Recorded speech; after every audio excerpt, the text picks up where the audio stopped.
Right. And I get a strike. Yep. I agree with you, man. Super lame. Needs to be handled. And thanks for bringing stuff like this to our attention so we could actually feel like we could do something about it.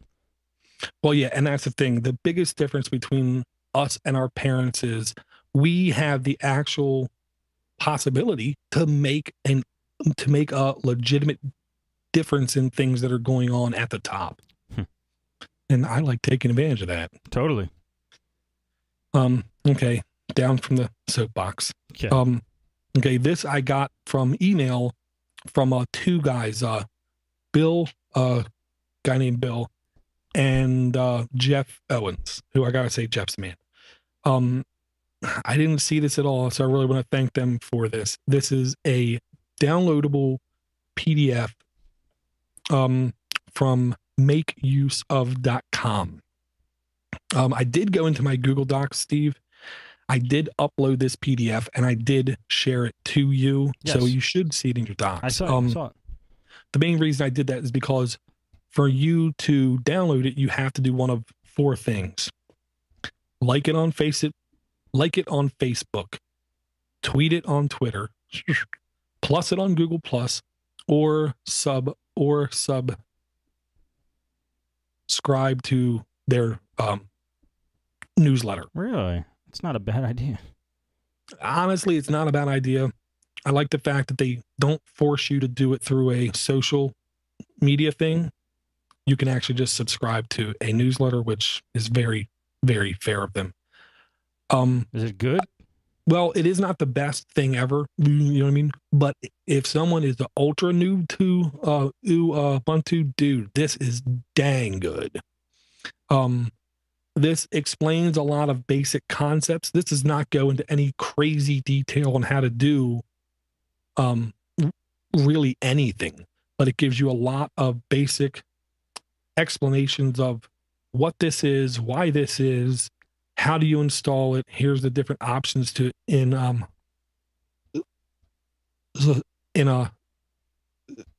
it. What is the dash? And then it has answers a lot of basic questions. How do I update my computer? How do I download software? How do I manage email accounts? How do I surf the web? How do I listen to music? How do I organize photos?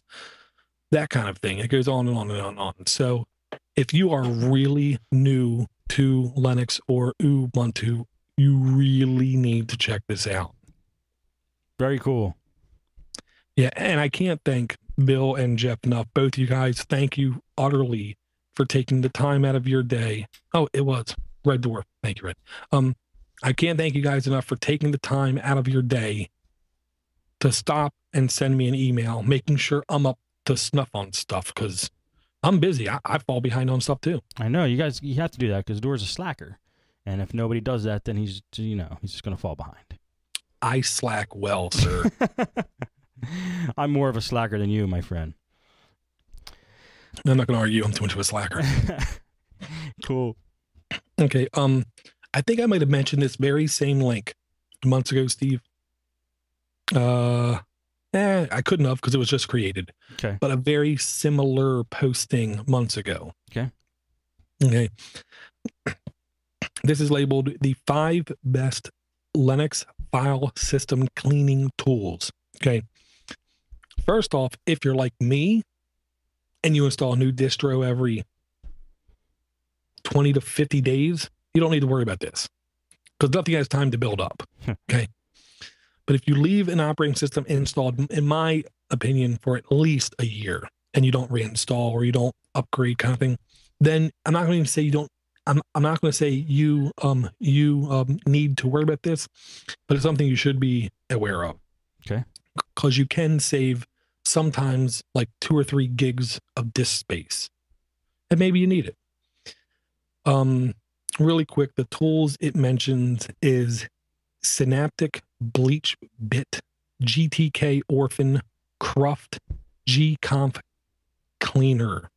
They all kind of do similar S things. Bottom line, you really should only need to do one of them. I mean, you shouldn't need to do 2 or 3, or even 4. No way. Right. And at the very bottom, here's the real reason I like this posting. Just be careful. There are plenty more cleaning tools for Linux out there, but this section should keep your system clean and free fairly easily. Just remember, when cleaning out a system, always use caution, especially when dealing with libraries and dependencies, i.e., you rarely want to select everything and say clean everything. I see. Especially if you install things from PPAs, or if you download things from source, or you download things like TeamSpeak. TeamSpeak is not an actual install. You download the compressed file, you unzip the compressed file, you run a file, it then unzips more stuff, and then you run a binary blob. It's not really installed on the system, and it might rely on something else. Well, because it's not officially installed, it's not being tracked. So one of these cleaners might say, well, this file ain't needed anymore. Let's get rid of it. Sure. And it's actually needed by TeamSpeak. I see. But I use them all the time. I don't have any problem. Yeah, we've talked about a few of them. I recognize BleachBit. I don't know about the other ones. Very cool. Right, well, here's the thing that kind of shocks me. BleachBit is a cross-platform solution that works very well on Windows. Huh. In my opinion, works just as good, I'll say, as CC Cleaner for a lot of things. Maybe not for the registry. I don't like cleaning the registry anyway, so I'm using BleachBit on Windows. Huh. Very cool. Okay. Next one. I wanted to bring this up, Steve, because I have no right judging this whatsoever at all. Okay. I don't go on a podcast about Linux and talk about NASCAR drivers, for instance, because I can't do that. I have no right to. Okay. There's this piece of software out there called Bitwig, Bitwig. Okay. It's not officially out yet, but it is in production kind of thing. I want it to be out. I heard you talking about this on Linux Basics, and this thing's killer looking. I love it. That's what I'll say. If you watch the video, only word that came to my mind was, dang, smooth. You know, because it looks to me like what I would picture professional audio engineering software to look like. Yes. It's for anybody who doesn't know, it's a digital audio workstation, or a DAW, which I just love. I just love DAWs. I love figuring out how to use them more than making music with them, to be honest. And if anybody has ever used Ableton Live, this looks like a piece. It looks like a combination of Ableton Live. It looks like Ableton Live. If I was going to say it looked like any of them, and it looks really nice. I mean, the way the layout is, it's got pretty much everything from what I could tell, that a DAW needs to have. Gotcha. And I'll say right now, if you want to, you can go to bitwig.com/bitwigstudio.php. Something like that. And you can sign up for a beta testing account. I did that. I hate that though, man. They just leave you in suspense. It hurts. I know. It hurts. I know. Well, and here's the other thing that I think is honest to goodness plus about it. Windows, Mac, and Linux. Yes, that's very cool. Yeah, so you could technically go from your Mac to your Windows to your Linux and have the same piece of software running the same on all three.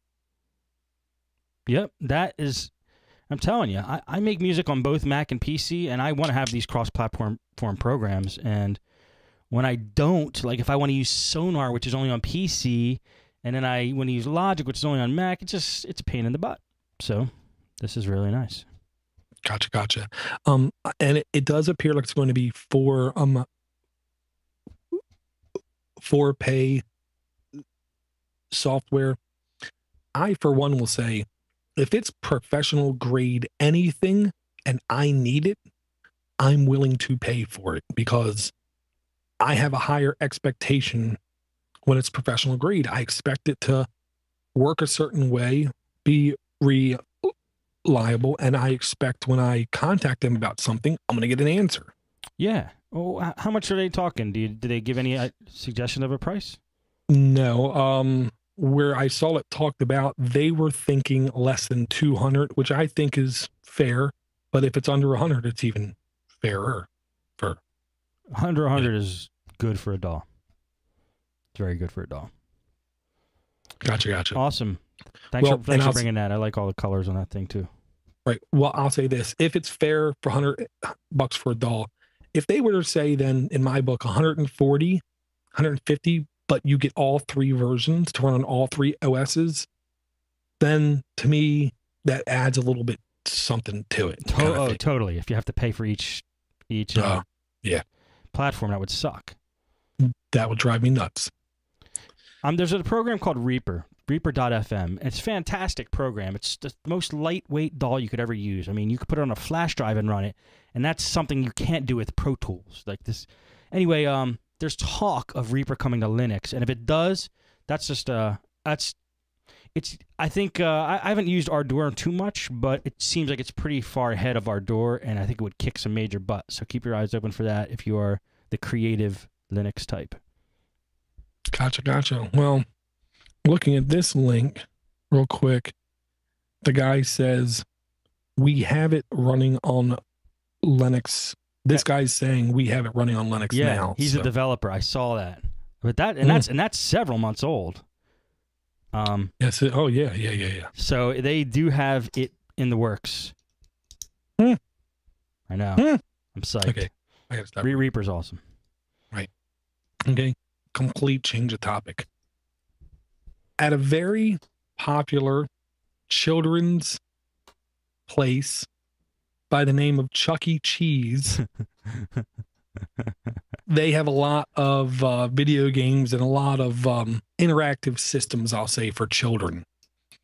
And it appears like my friend Info Lookup, who I got to say, ultra cool guy, just coincidentally sent me this link of one of their systems rebooting.